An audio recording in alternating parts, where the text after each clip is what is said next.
My name is Carl Parker, and I was born in the town of Oneida. I was born at home. Uh, Spell your name. You got a middle initial?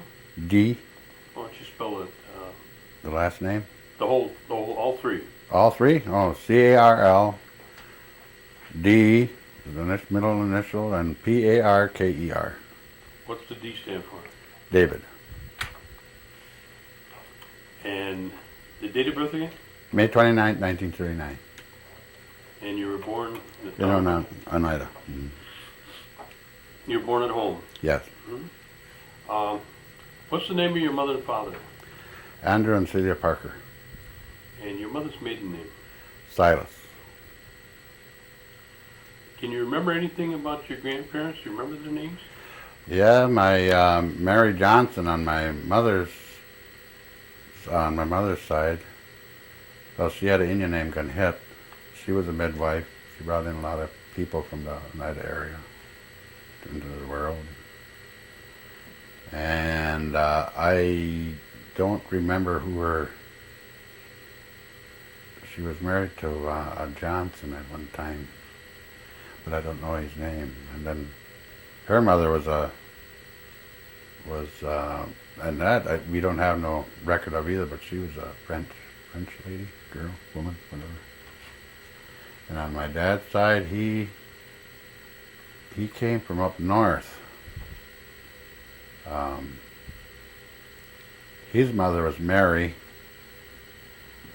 She was married to, let's see, Coyce at the last time, but I don't know her name before. You know, she was married different times. And my dad was raised at the old, would be where the Norbert Hill used to be boarding school there, Indian school. That's where he was raised. The rest of them all lived in the area. And your mother, where was she? My mother? She go to school there too? Yes, I guess she went to school in the area too. I don't know exactly where she did. You see your grandfather on the Parker. He was from the north. Was he? Let's see. Yeah, we don't really have a record of that either. But his name was Jacob Parker. But that's all we know about him too. So we don't know. They lived in the Boa area, Gresham area. So. Now your mom and dad did they live on a farm, or they have how many? My mom and dad, my dad had worked for Schomburg's by Seymour there during his growing up years, and then he worked in Little Rapids for a farm there, Hego, and they happened to own this house where had that little farm over there in H. So that's he finally got hold of that land. That's what he farmed all his life. There was about 60 acres. Then he rented some, about 100 acres, I guess, all total. That's not tribal land? Yes.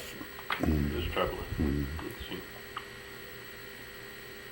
And your dad ran his own farm for quite a few years? Yeah. How many head of cattle did he have?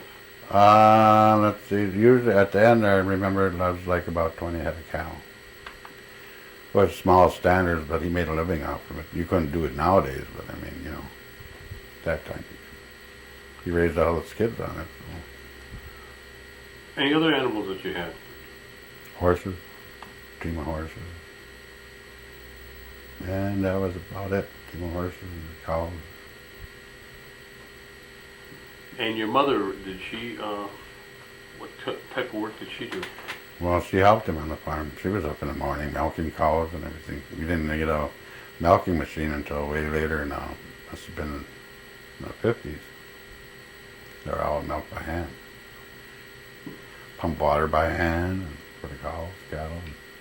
So they got an old gasoline motor and out in the field out there where we rented that other piece of land there, and then use that pump. And electricity, there was no electricity then? Not in the early. I can remember in the early 40s, like, well, I can remember parts from right after World War II or right during the war. I was about, must have been 5. There was no electricity, lamps, radio. Not no even no radio then. But later on, then toward I think it must have been about 52 or 53 before he got a TV. You know. So. Do you have any brothers and sisters? I got 3. Let me figure out 3 sisters and 4 brothers. Why don't you give us their names? 3 brothers. Why don't you give us their names? My sisters was Marianne, Leatrice, and Althea. And my brothers was Russell. He just passed away. Junior Andrew, and Clifford. Clifford was a half brother. Now, where do you fit in terms of the rest of them? I was the youngest.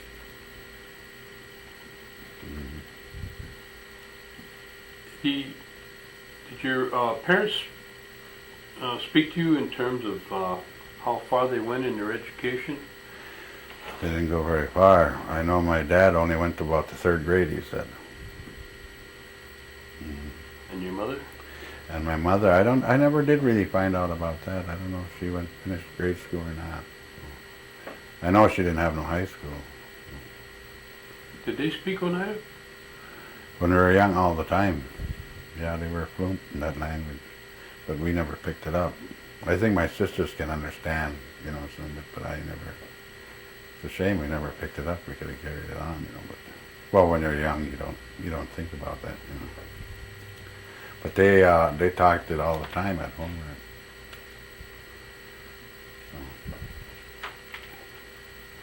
So. Now, when anybody got sick at home, how was that handled? We had a family doctor from Seymour, Doc Hittner.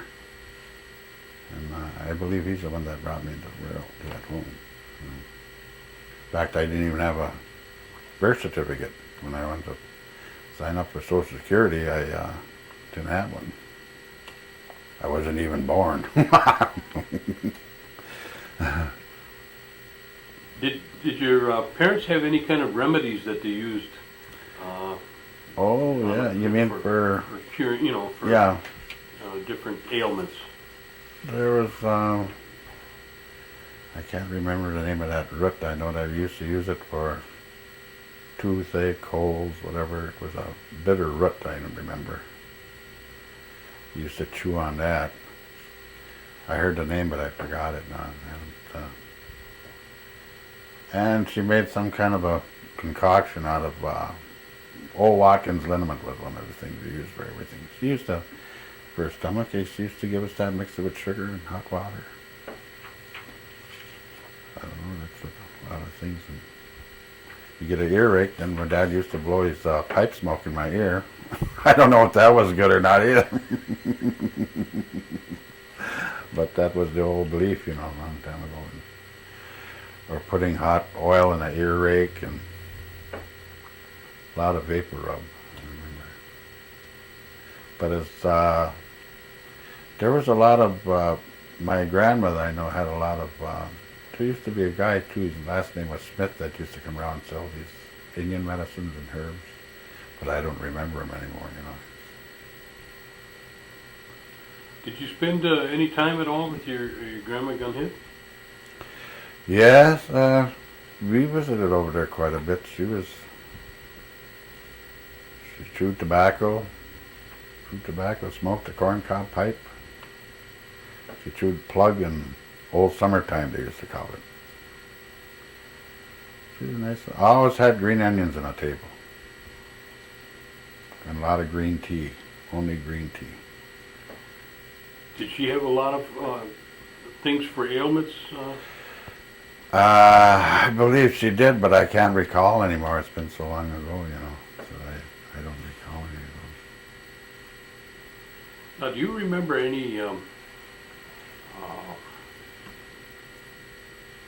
any kind of groups or societies that your parents might have belonged to in the community? No. Oh. You know, like now they got what they call the Dodo Club. Yeah, no, they didn't have them then, I don't think. It was, if there was any outside doings, it was just, well, they were Methodists, so the church, that was the only out.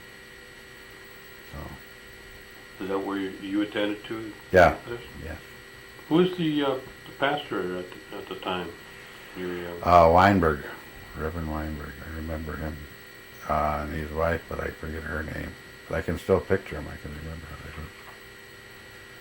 And there was quite a few of them after that, you know. So. Yeah, he was a nice old man, I remember. What was a typical Sunday like at your house? Sunday, let me see if I can remember. I know we weren't regular church, we went to church quite often, but I don't think we were regular church going, but we would, well, we didn't have no refrigeration. That was our day for our one big meal. And I think at that time, hamburger was a delicacy, because that's what you make a meatloaf, or you'd have a pot roast or something like that.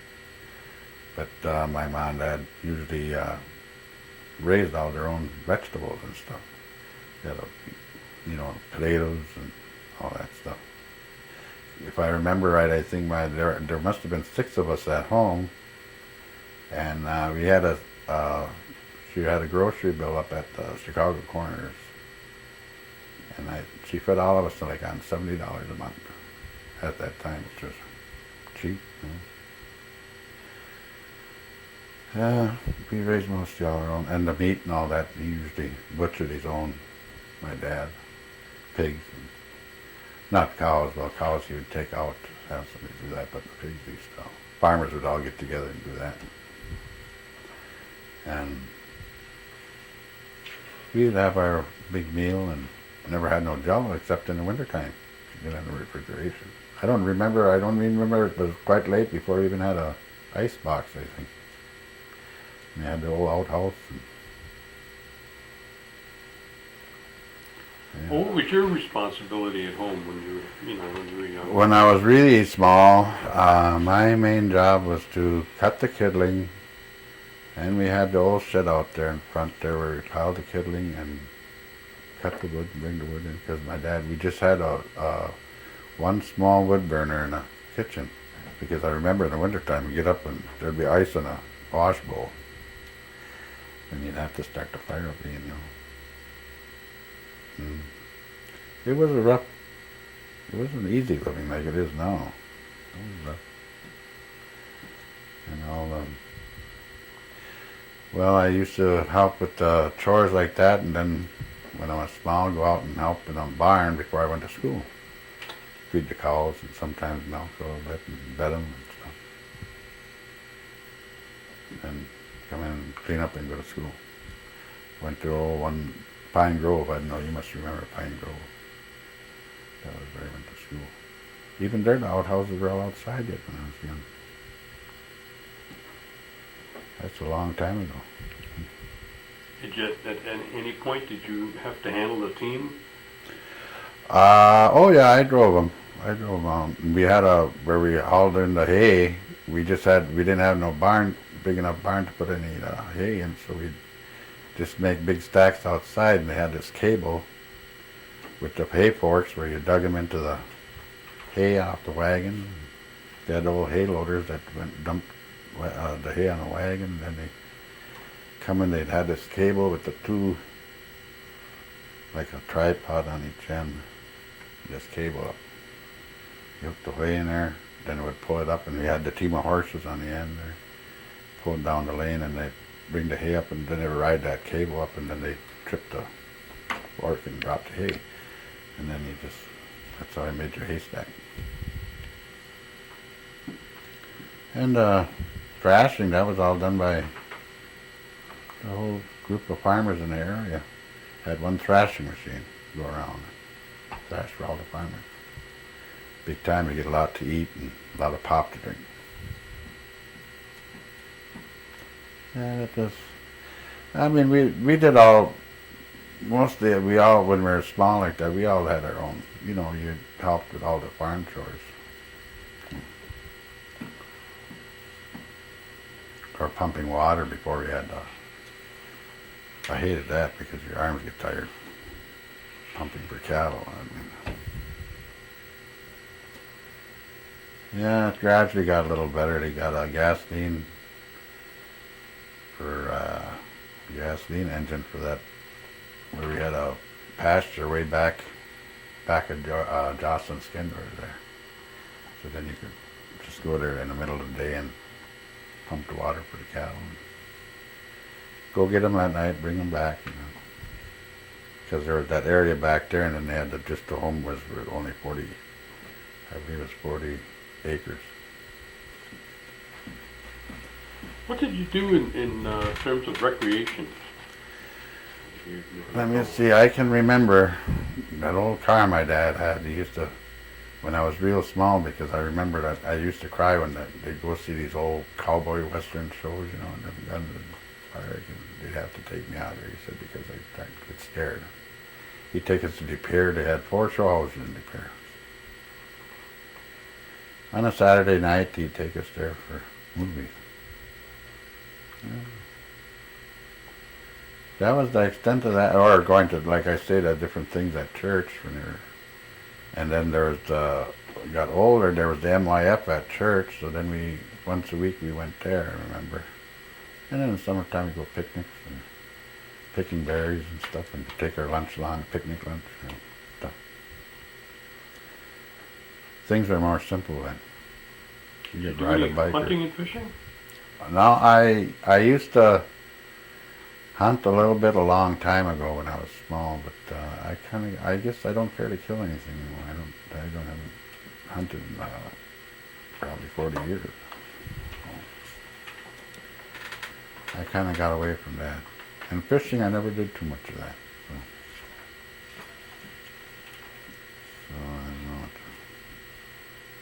Might be more or less like an urban Indian, living in town.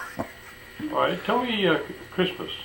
Pardon? What was the time of like with Christmas time? Oh, Christmas time. That was a good time. Of course, with all that, money wasn't very plentiful. I remember, not like it is now. Now the kids get lifting stuff, you know. And back then, we each got one present. I can still remember that one that I got. I don't know how old I was. I might have been maybe 10. Old Economy boys in Green Bay. I seen that it was a pistol revolver with a black holster set on it and all the studs on there. I always remember that. We each got one present, that was it. I mean, you always had stuff to eat. We had a bag candy. We each had our own bag. Put up in nuts and candy. Yeah, it was a fun time. Did you celebrate way on? Oh yeah, go around with the donuts. Go get donuts. I don't know, that seems to be dying out because they used to come around by our house now, but they don't no more either. So I think that, you know. Then you go sledding and sleigh riding, and they used to have to go out and help my dad cut wood, our firewood out in I remember being cold there all day. We'd be out in the woods there and cutting wood, then skidding them out with the horses and loading them on it. Then we'd bring them out, pile it up by the house, and then with the neighbor, his name was Dowse. He had a circle saw, one of them big circle saws. We cut wood once. We'd go there by his place, and then he'd come back and go by our place.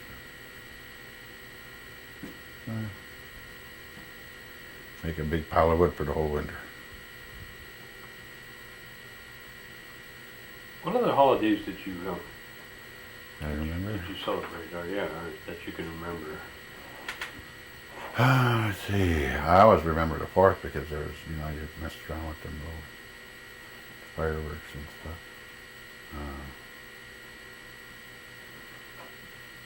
think they were mostly picnic days, if I remember right. And the end of school, I always remember that because they had a big picnic at school then. So that was fun. In fact, that one time I remember in May, I don't know if that was just before the end of school or what, but they had snowstorm.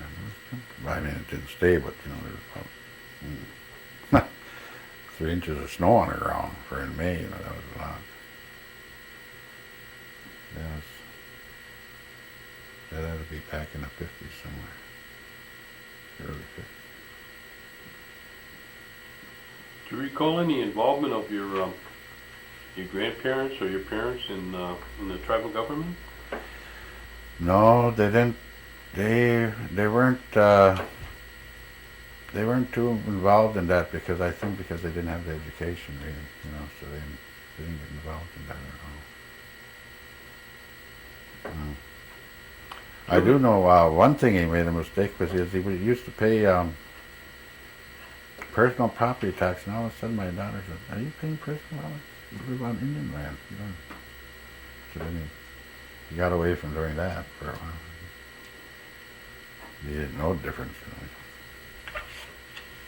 Did you ever hear him talk about the New Deal? Oh yes. I still always tried to remember about all that, but I kind of lost sight of that. I knew it was something that FDR or somebody signed into the bill. And that was the word that was always used. That's what they referred to around the reservation as the New Deal. It was New Deal land or something, if I remember right. I don't know if it had anything to do with it or not, but, What about I hear him talk about this 52 cents we used to get. Do you remember anything about that? Oh yes, the annuity. Is that what it was? Mm-hmm. Mm-hmm. The one I remember was the $3.42 or something like that. It probably cost more to make out the check than what it was worth. But that's all I don't even know what that was where it was coming from, or they said for what or where. Something to do with land. You still get that? $3.42? No. It kind of went up a little bit with our tribal government now. But there's a lot of hearsays. I always remember my dad talking about New York claim for years. And that was, I don't know how long that's been in the courts. I ain't that well informed on that either, but this was way before he was born. They were talking about the New York claim. And I guess they still are. Yeah. Tell me about school now. You said you went to Pine Grove. Yeah, I graduated there. Let me see, what year would that have been? Would that have to be 53. Yeah, I graduated in 53 from there. The one-room schoolhouse. Then I went to Seymour High. Who was your teacher at the one-room school? In grade school? I had different ones. There was, the last one I remember was Mrs. Miller. She was from Seymour. She was a good, strict, but she was a good teacher. And the one before that, there was Mildred Ambrosi, when I was probably in only the second grade. Then a Miss Dietering. Those are the only three I remember. How many kids would be going to your school at any given time? Let me see, probably,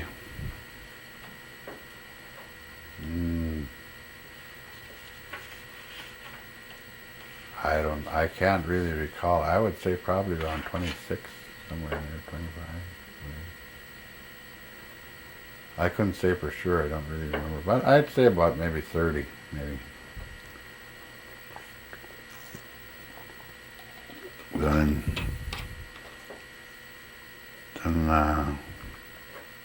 went to Seymour High, yeah. We graduated in 57. Yeah. Was there quite a few Indians going to school then? Oh, yeah.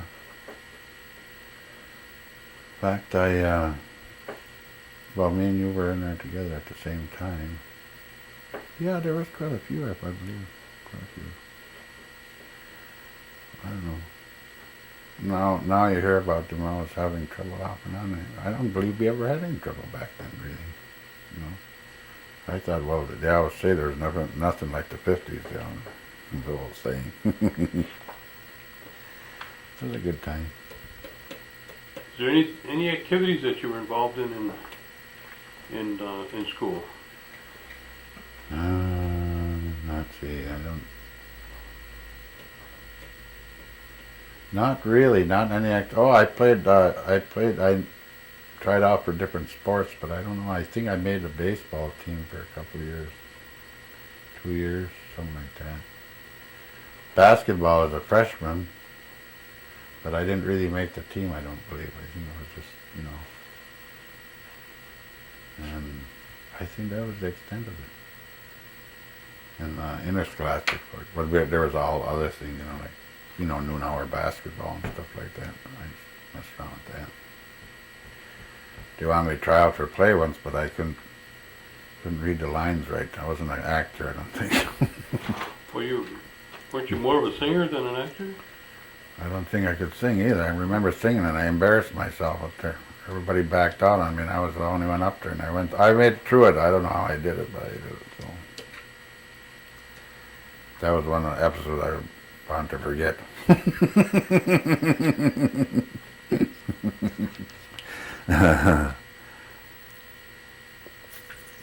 Seems like you can remember that song that you were singing. I'm in a jailhouse now or There something. you go. Yeah. I don't even remember the words to it anymore. I think I was reading it off the paper. Terrible. Yeah, that was. What'd you do after you finished school? I messed around usually. I had big dreams. I was going to do this and that. And I was going to go to. I remember one place I was going to go to some kind of a business college, Milwaukee. Then I was going to go to barber school. I got far as Chicago and I turned around and come back out of there. And I worked on the docks at for lights in Green Bay. 15 hours a day. Used to do that, lug them 100-pound bags. At that time, the money was good. It was good money at that time. I don't remember, and it was only like 3.5. You know, you make a lot of hours. Then I did a lot of different odd jobs. I worked at a chair factory on assembly line. I worked at Cuneo Press in Milwaukee for a while as a stock boy. Came back here. And somehow or other I got into driving ready-mix. Okay, we were talking about your singing debut. Yeah. Yeah. You don't remember those words, huh? No, I don't remember Okay. words. No. We're not going to get a... No, you won't get no song. No encore ever made. No. Okay. All right, you left school, and the last you were telling us you were working at the docks. Yeah, the docks, and then like I said, I had these other jobs in between there in a chair factory, on the assembly line for a while. And at Cuneo Press in Milwaukee, I worked there for one summer, I believe, stock boy. Then I came back out here and I went on construction. I forgot about construction. I worked somewhere construction, Appleton. And then somehow or other I got mixed up in driving a ready-mix truck. And I did that for, say, 66. I worked 1 year with you at the machine shop. But then the rest of that time was mostly, I must have drove ready-mix for 35 years or 37 years, something like that. Because I started in 66.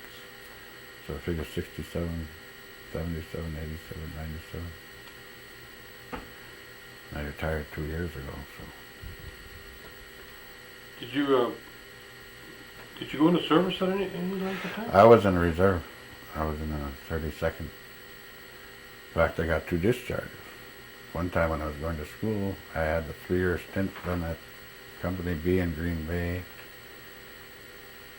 So I requested a standby. So then they put me under 5th Army, and then I got a discharge from them after I got my, I think when you were in a reserve, I think it was 10 years you had to put in. So 66, then I got a discharge from them. Where'd you go to training? Apart? Where did you go to training? Camp McCoy. How long were you there?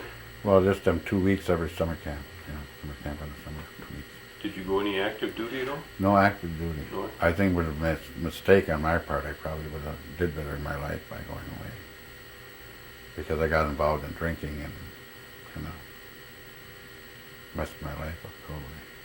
Till later years. So. What about your family life? Do you got any kids? Yes, I got 4. Well, I got twin boys and 2 girls. What's their names? The oldest one is Michelle, and then Jolene, and then the boys are William and Robert. Any grandchildren?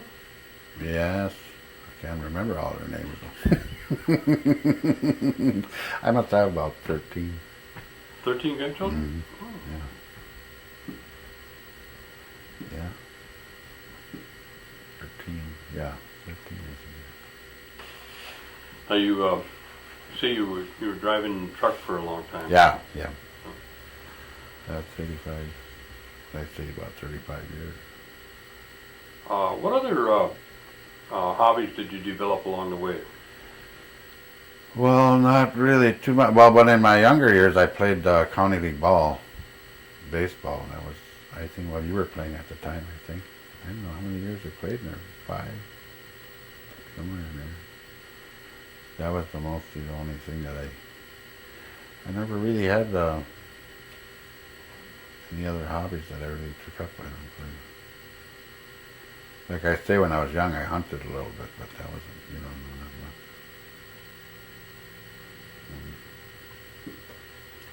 Were you involved in the tribal government at all? No, I never got involved in that. I didn't have enough knowledge about that. And, in later years, I think my drinking part of it must have wrecked my brain. I couldn't remember stuff, so I thought I wouldn't be no good in that. So. Yeah, but you were pretty good in bingo. You could count. Yeah, I did. Yeah, that's the other pastime. Now, when I quit drinking, then I turned to bingo. Then I played a bingo house. It's my pastime. No. So I enjoy it. Well, that's a whole different crew there too, isn't it? Oh yes, bingo? yes, it's altogether different. Yeah.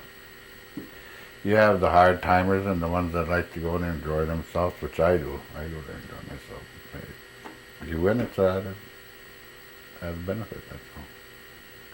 Do you have any of these pet superstitions that some of them have? That Oh yeah, I think everybody does. Like my dauber, I tell you that. I say if I get one game out of that dauber, I say I might as well throw it away because I ain't gonna get another win out of it.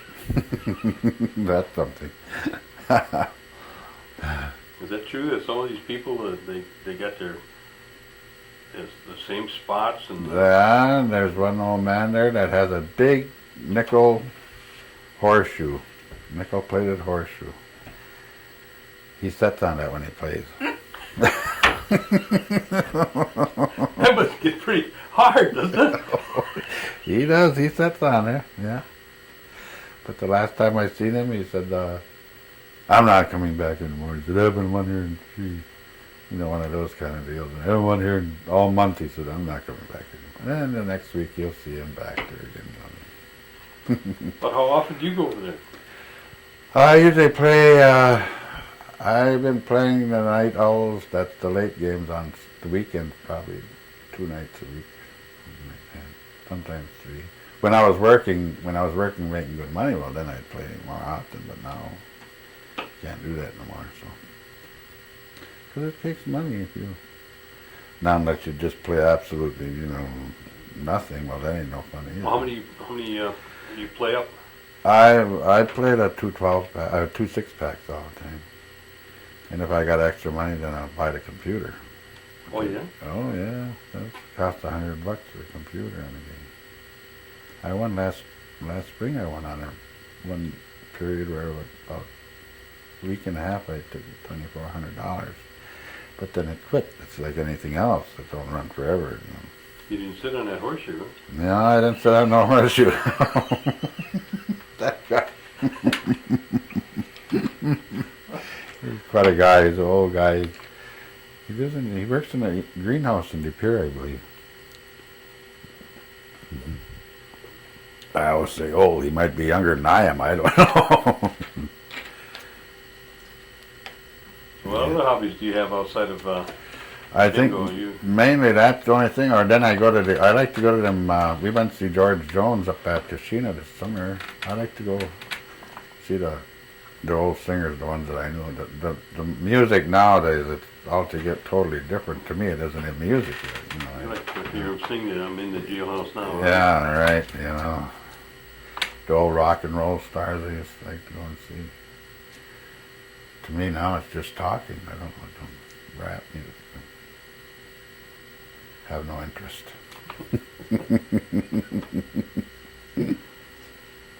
Well, since you, or was it before you retired? It sounds to me like you're pretty busy.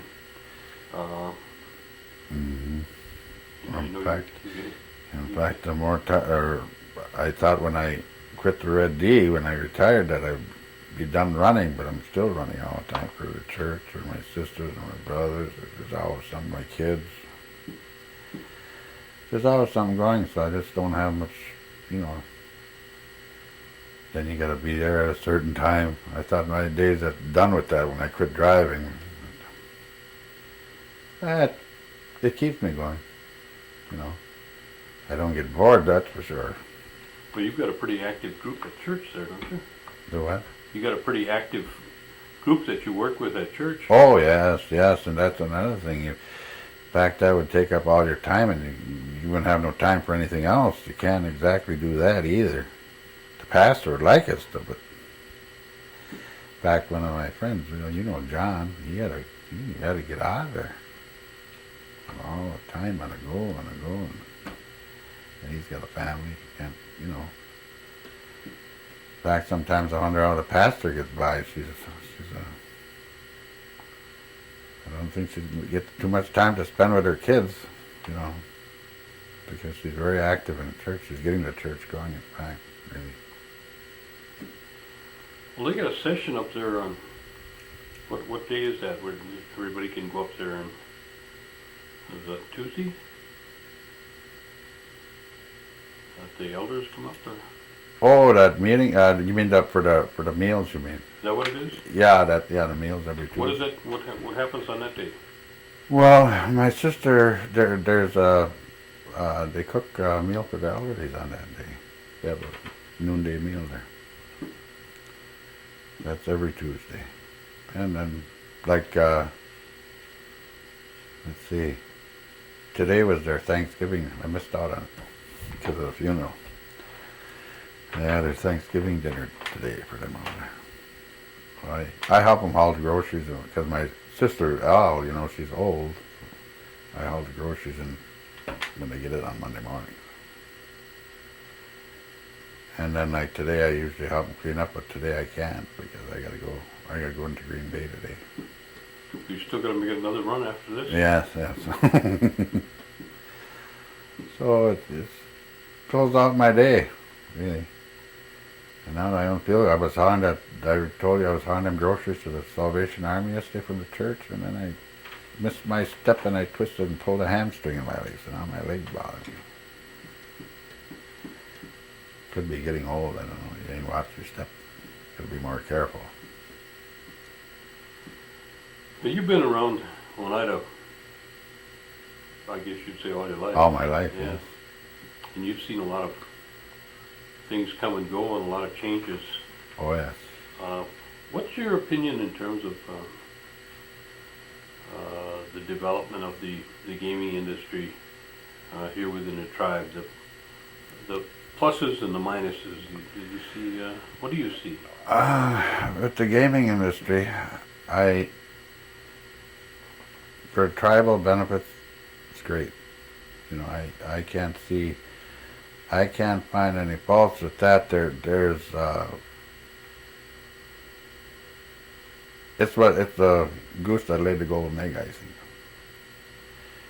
They're always talking about diversifying, but in this day and age, it's you know, you're dog eat dog. You know, it's a hard business world. It's really hard to, you got to compete with all the. You have to be very wise in choosing what you're going to invest in, and you have to have somebody in there that knows what they're doing to run it. You know, one of the drawbacks is that I think they're gaining on it where they can use their own, you know, the Indian people to run the different things. They have to educate them, you know. And if they want to broaden their, what do you say, spread out their investments, you know, it's got to be, if they can get the younger people to get educated so they can run it, you know, so they wouldn't have to depend on outside help, which is fine. If they don't have qualified people themselves, there's nothing wrong with going out. I believe that a tribal,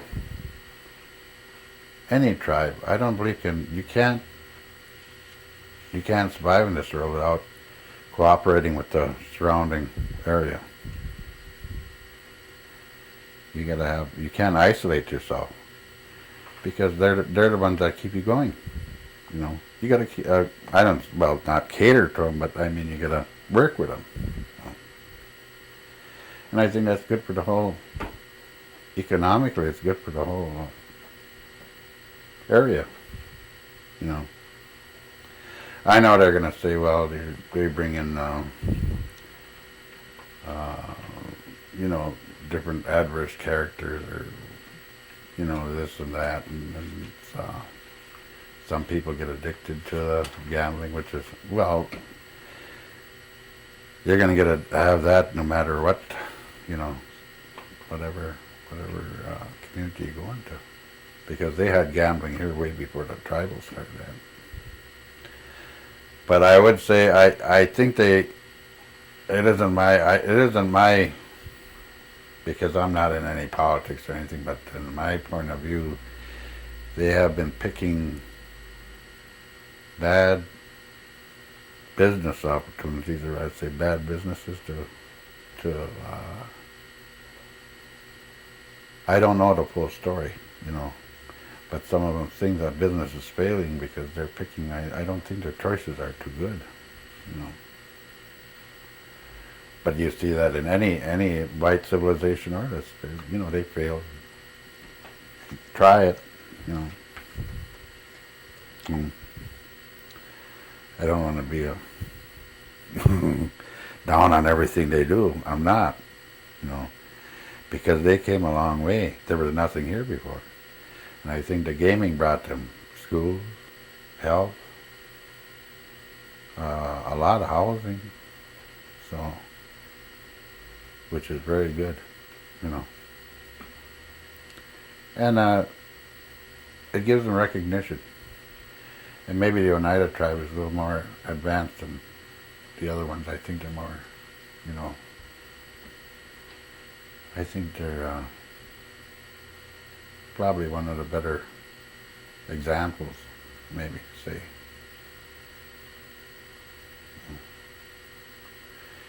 And I think if they can, the main thing is the children, education. I guess that was the other question I wanted to ask you, is that, you know, what kind of a forecast or comments or recommendations would you give to the youth of today?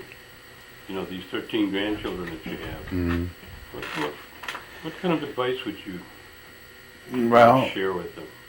I would have to say that they're going to have to get out there and get educated. Because in this day and age, if you don't have no education, you're going to have it rough, you know.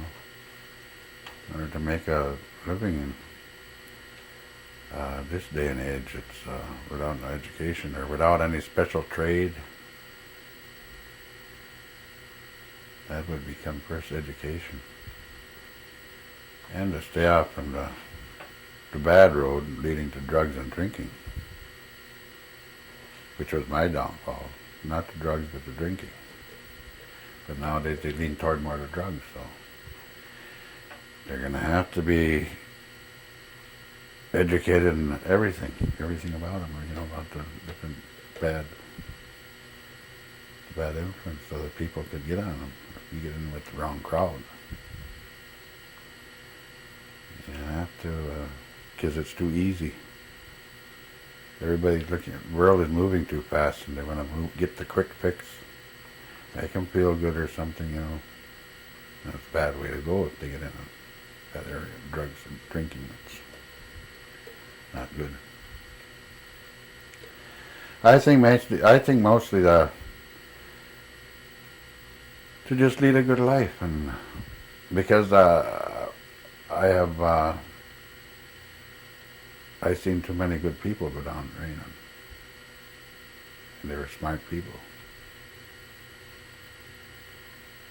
and take the wrong road.